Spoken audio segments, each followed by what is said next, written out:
This is Ros Jones, your business coach with my weekly podcast show, Bold Business Bits, coming to you from Yorkshire. This is where I have a great conversation with a phenomenal female business boss. We share some of the bold stuff they do, lessons they've learnt, adversities they've overcome, and the fun they have. And then I'll be dipping into my toolkit and sharing a top tip. Business can be lonely, so make sure you join us each week and be part of our show.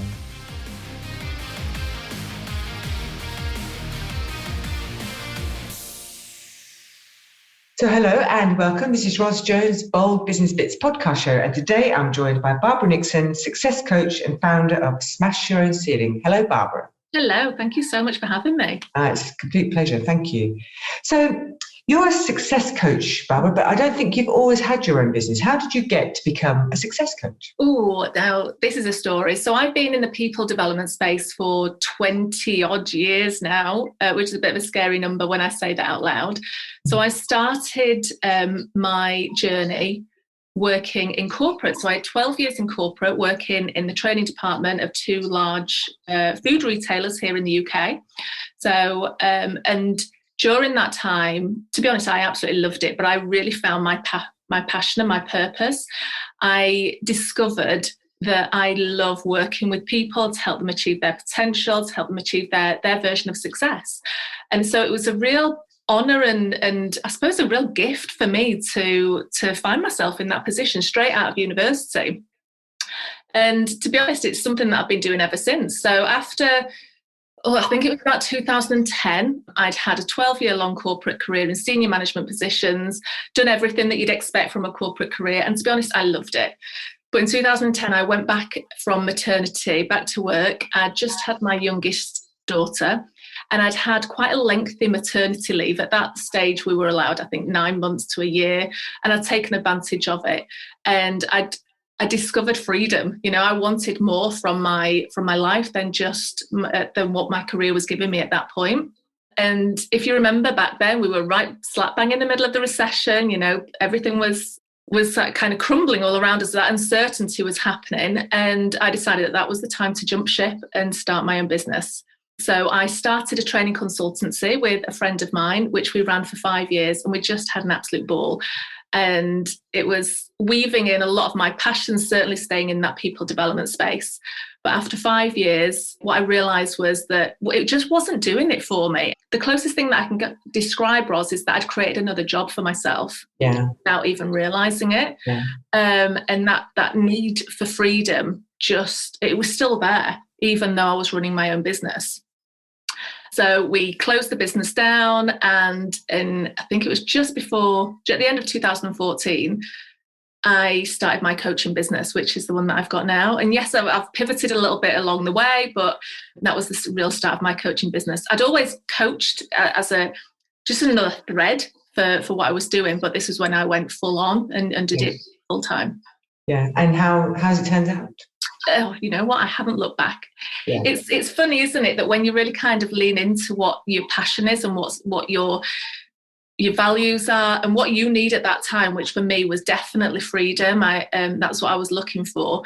Everything else just seemed to fall into place, and it becomes easier to say yes to things and definitely easier to say no to things, and just be a little bit more discerning about what's important to you. So not look back. Absolutely love it. Fantastic. And so and you're the founder of the Smash Your Own Ceiling. Tell us a bit about Smash Your Own Ceiling. That sounds amazing. So, this comes from, we all know about the glass ceiling that we have from corporate, you know, but this is very much around the ceiling that we create for ourselves. And I'd not taken that into account when I left corporate to start my own business. It not even entered into my own head that I was going to put boundaries on myself or limitations to what I could achieve, even though I was always great at thinking big and I always had big vision and big goals and I was quite ambitious. I found myself definitely putting that ceiling in place though and blocking my own success. So I did an awful lot of work on my own mindset, during that time, but I also started to see other people coming to me with exactly the same problem that they found themselves. Yeah, exactly. Life is a mirror. It really is. And somebody not long ago actually said to me, oh, isn't it funny how we teach what we need ourselves? And I completely agree. But I started to get quite a lot of clients with exactly the same problem saying, I'm holding myself back and I know about it and I can feel it, but I don't know what to do. Yeah, I'm really getting in my own way, even though I've got all of these big ambitions. So that's where Smash Your Own Ceiling actually came about. And yeah, again, it's an absolute honour to just work with so many people, just get sidestepping their what I call success blocks. Yeah. And so you talk about success, a success coach. So what you talk about their version of success. What is success? Oh, this is how long is a piece of string, right? It could be anything. And again, I was having this conversation just the other day about what is my version of success. And when I started my business back in 2010, my version of success was very much just being able to do the school run every day. That was all I wanted, being able to do the school run and go into school plays without having to take time off work and take your holidays. So it can be as small as that, even though at the time that certainly wasn't small, to having, your big yacht, your house in the country, whatever that looks like for you. So again, it's just tapping into what success means to you. And sometimes when you do that work, actually often when you do that work and you really look at it, you're probably living your version of success in some way, shape or form already. Yeah. And it's just allowing yourself permission to see it and see what's going on around you right now. And to enjoy it as well. Yeah. To enjoy it, yes. It's like sometimes, I work with so many people who, it's like when they get there, then they'll be happy or then they'll be successful. But actually, how about right now? Could you not be happy right now and successful right now? It's interesting, isn't it? It's always got to be something that we're striving for. I find that really fascinating. I do too, isn't it? And we all do it. But again, when we do that work and just think, right, what is it that we've got in place right now that can really give us that happiness? Because we are really good at looking for things that are going wrong, aren't we? We've all got that negative bias. So yeah, it's interesting when you tip it over on its head. And what about this? So have you achieved freedom, this need for freedom? I feel as though I have. I absolutely, to be perfectly honest, Ros, it's an ongoing effort, right? So there are days and weeks and sometimes months where you just feel as though you are on the treadmill, as we all do, where we're just on that hamster wheel and just reactive and just getting things done. And that's okay. But I think my North Star, my guiding light is, okay, am I actually living my freedom right now? And again, it doesn't have to be something massive. Just as what we talked about is freedom for me are the small things like, can I go for a walk the dog during the middle of the day? Can I start my day at a different time rather than 9 o'clock? I know we were talking just before we started this podcast about being a morning person, a night owl. I'm very much a night owl. And for me, it was really liberating one day when I decided that I wasn't going to have any client calls before 11 o'clock. And I thought, wow, I can actually do that. I can give myself permission to do that. And it was a game changer. And that it just added to that sense of freedom that I can create the perfect day. For my perfect day, I can create my perfect normal average day, whatever that looks like for me. And we can all do that at certain points, but definitely that's how freedom has entered into my life.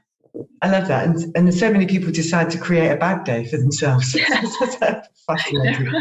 What about, so I guess during this time of this lockdown that we're in at the moment, it's been going on a long time now. So I guess it's given people lots of opportunities as well as the downside of it. So what's it meant for you in terms of maybe opportunities, getting something good out of something that's not so good? Yeah, and I really like that about looking for the opportunities, because we can all talk about the negatives, can't we? But for me, first of all, I loved the opportunity of having all of my client calls on Zoom. I used to see people face to face, and although I loved that, I loved the connection. I really like people. I like being in the same room as people. It wasn't until I stopped doing that I realised the impact that it was having on me and my energy levels, and certainly on my time as well, and that impact in freedom. So it allowed me the opportunity to kind of reinvent my perfect day, reinvent my business a little bit. once everybody was on Zoom. But also I took the time to dig deep into see what was really important for me at that moment, because there was so much fear, and there still is. There's so much fear, and rightly so. We're in a very different world than we were a couple of years ago. So it's bound to feel different. There's different energy. But I didn't want to get sucked into that because I knew that it would affect me. And also I wanted to be able to hold space for the people that I was working with. So I really took the time to think about what was important to me during this time of uncertainty and where I wanted to be able to show up. And again, how that perfect day would kind of reestablish itself, really. What did it look like now? And that was quite exciting as well. Again, certainly looking back over the past year of just how different my day is compared to how it used to be. Yeah. It's interesting. I was looking back in my diary where I was doing my mileage actually for the year end, topping it all up, and like 10,000 miles less than the year before. But also, when I looked in the first week in January 2020, I had a Christmas break and then I launched myself back into it, driving all over the place like a mad person. And I just thought, I just to rush around like some sort of chaotic whirlwind. Well, it didn't feel like it at the time, but now when I look at it, having had this year of stillness, if you like, it just seemed crazy that I used to be like that. I don't know. Did you used to do anything like that? Oh, totally. I was thinking exactly the same because this year is so different. So I did the same. I was doing my accounts and looking back over last year. And I used to start my year, maybe you were the same, Ros, where as though somebody's fired a starting pistol. It was like you'd had a bit of a lull over Christmas, then it was ready, steady, go. Yeah. And it felt perfectly normal to do that, didn't it? And this year we had Christmas, we had a very different Christmas, and I made the decision during the Christmas break I was going to just slow right down and enter the new year with a completely different pace. And I literally, I didn't launch anything. I pushed all my clients back to the last couple of weeks of January. Nobody minded. Nobody cared. The world didn't end because I did that. And again, that would have been a story that I told myself, I can't do that because whatever the end of that sentence is. Yeah. And this year it was like, no, I've decided this is what I'm going to do. And I'm just going to relax into 2021. And the other thing that I realised was just how much of the energy we had soaked up from last year, and I'd just not realised it, and how exhausted I was and shattered, and I needed that time out to regroup and process and start again slower. Yeah. So, Barbara, one of the questions that I tend to ask my phenomenal female business bosses is about a time of adversity in your life, because we all go through stuff, don't we? Stuff happens to all of us. And so do you mind sharing a time, you can think of a time of adversity in your life that was tough at the time, but you came out of it, and what was the good that came out? Yeah, I mean, the time that popped into my mind was probably I was certainly running my own business, so it's probably around the 2015 mark. I forget the years. The years all seem to blur into one now, don't they? I don't even know what day it is. When I started suffering from stage fright.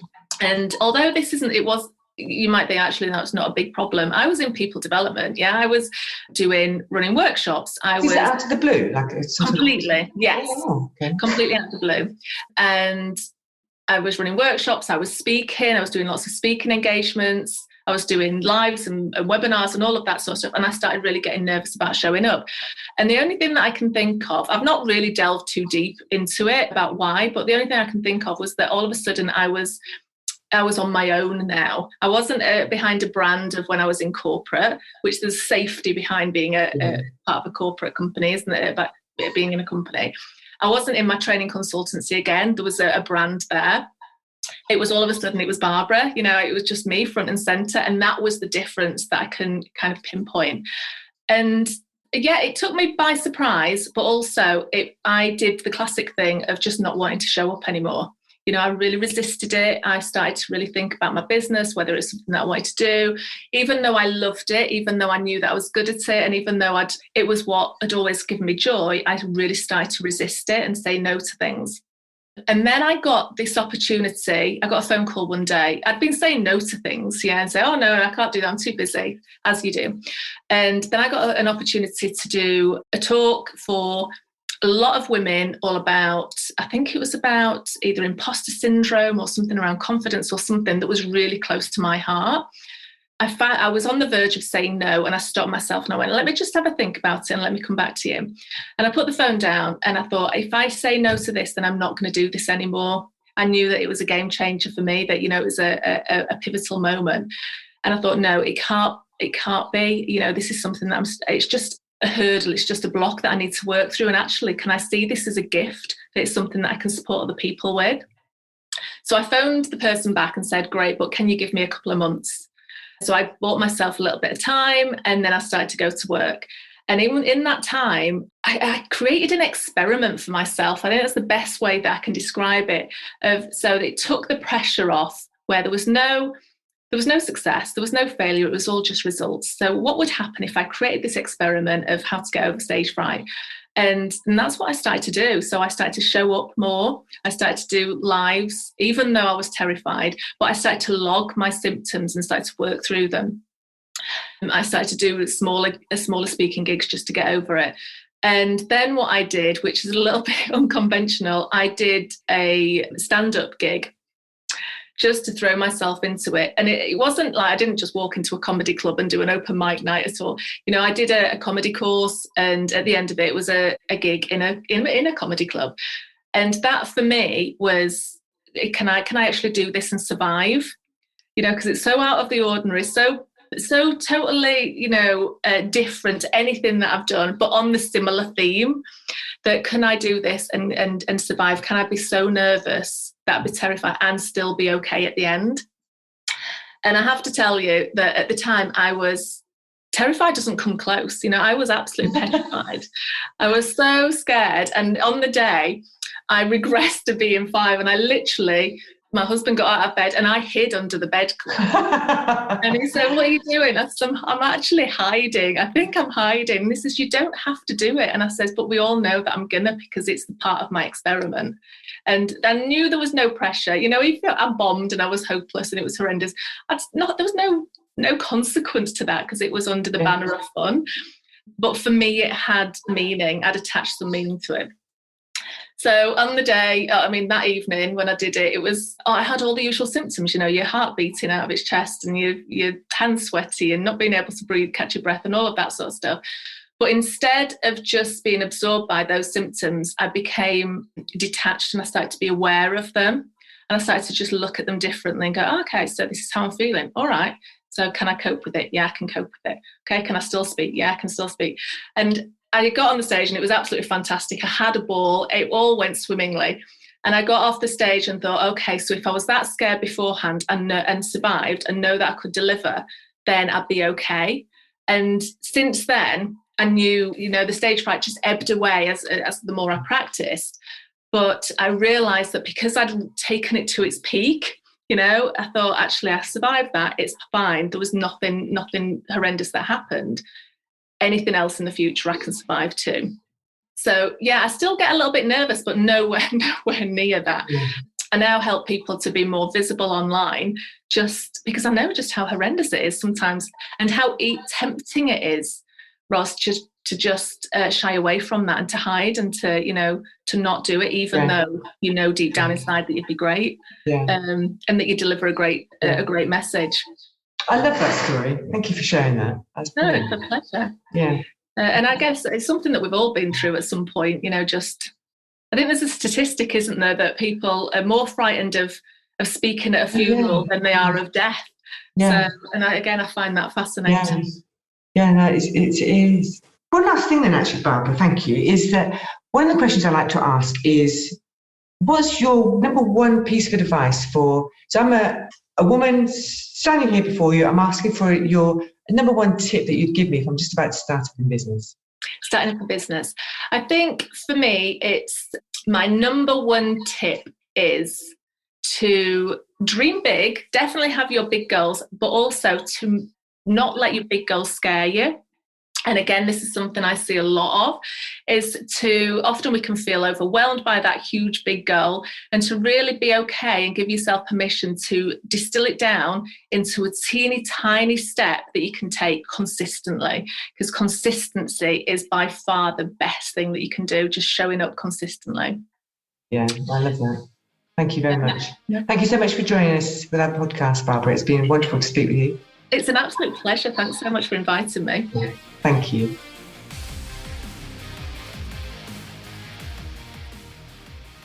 In our conversation, Barbara's top tip was to show up consistently, which reminded me of the quote from Woody Allen that 80% of success is showing up. Showing up refers to our ability to remain committed to and consistent in our actions. I completely agree. If we want to get better at something, we have to practice it every day. If we want to build relationships, we have to nurture them every day. I think what I would add to the tip of showing up every day are two other words that I encourage my own clients to incorporate into every day, which are focus and discipline. So I think one of the things that potentially prevents us from consistently showing up is that we've chosen too many things to show up to. We try and change our lives all at once. But I think focus is really important. So if we ask ourselves, what is the one thing that I have to show up to today that will help me achieve my number one goal? Focus on that. And then use discipline. Do it every day. And then, after 21 days or 40 days or 90 days, however long it takes you to cement that habit, so that you just do it automatically without thinking, you can move on to the next thing, and so on and so on. Do the thing that James Clear, the king of habits, suggests in his book, Atomic Habits. So he says, chart your progress. So put a cross on your calendar every day you show up to do your number one thing. Every day you put a cross on it. So as the time goes on, you're building up this chain of crosses on your calendar, and then refuse to break the chain of crosses as they build up. This will make you feel immensely satisfied. So have fun, celebrate consistently showing up every day. This has been Ros Jones. I hope you've enjoyed our podcast show. Remember to subscribe and share. Bye for now. This has been your Ros Jones Bold Business Bits podcast show. If you'd like any further information about anything we've discussed today, please just get in touch. Go to businesscoachingyorkshire.co.uk. Please join me again next week when I'll be speaking with another phenomenal female business boss with bold business bits. And remember to subscribe to my show. Thanks for listening.